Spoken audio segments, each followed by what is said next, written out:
Right, okay, so I'm going to be explaining my choice of activities for the planned exercises and also justifying why I use them and also the suggestions for my alternatives. Okay, so if we get started, I've got 3 resistance machine workouts, which are lat pull down, shoulder press and leg curl. They're all different types of exercises working different muscle groups. That's why I've used them.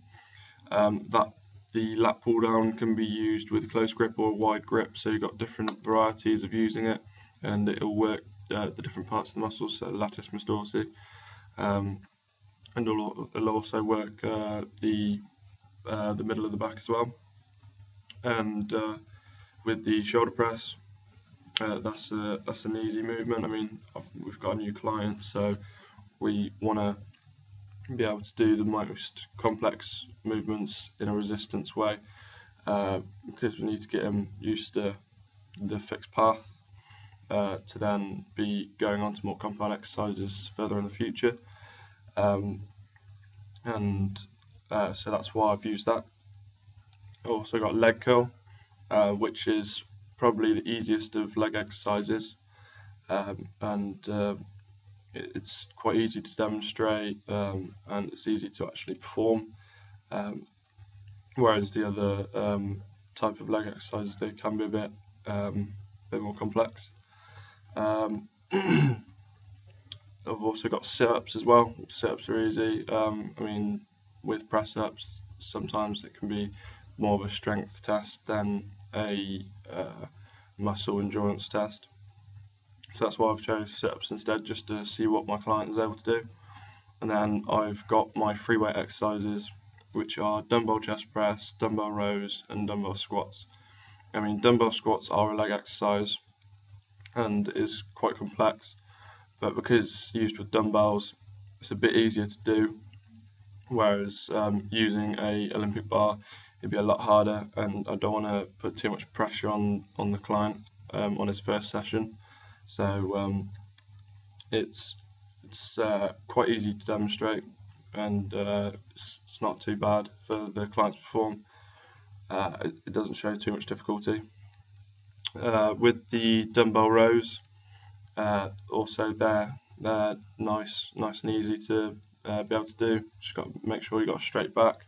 As long as teaching points are put down, it's nice and easy to demonstrate, and it's also effective.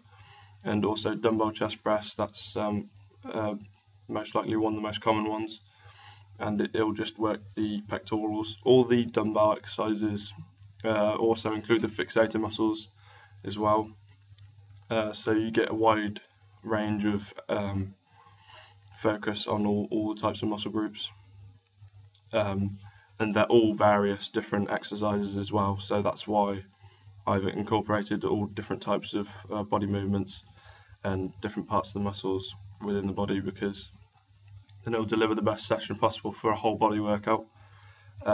Within the alternatives, in case any of the machines were not free, I'd be able to move on to an alternative, say if somebody was using the machines. So instead of dumbbell chest press, I'll use a bench press, which would use the Olympic bar.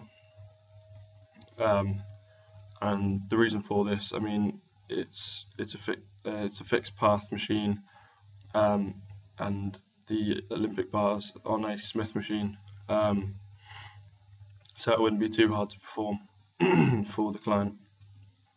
The bent over rows, they are a bit more complex, but because of the dumbbell rows being taken, it's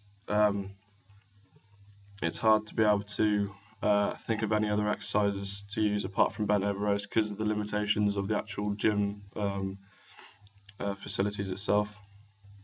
Leg press, that'd be an alternative to the squats, which is the same type of movement, works the same muscles, so that's why I've used that as the alternative, because it's pretty much the same thing, apart from you'd be sitting down instead.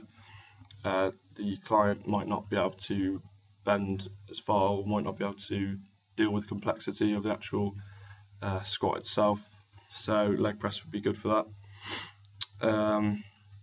Seated rows would be taken taking over for the lat pull down. So if the pull down machine wasn't free, then you'd do you'd sit on the floor and use the seated rows, which is quite an easy movement to make. The dumbbell shoulder press would be the alternative to the resistance machine shoulder press. It's changed from a resistance to a free weight, but it's more likely that the dumbbell shoulder press would be free, as there's different ranges of weights which you could use for the actual shoulder press itself. With leg curls, there aren't any other machines that would involve hamstrings apart from the leg press, but that's already been taken. So what I'd incorporate instead is using an exercise ball and doing roll-ins, which you could use on the end. So all you need to do is use a ball, lie flat on your back, and just curl the exercise ball in towards you. And there's a load of balls in the corner, so it's easy to just pick one up. Not many people use them, so it's nice and easy to use. And then instead of sit-ups, if they've got a bad back or they've got a bad neck or something, don't really want to move it too much, or they can't really do sit-ups, they can do leg raises instead, which is actually quite easy. And that also works the same muscles. It works your core, and that'll help for the whole actual range of movements for the whole exercises. In case any stoppages come in place, you want to make sure that the session flows nice and easy for the client. You don't want to waste any time, so that's why these alternatives are in place.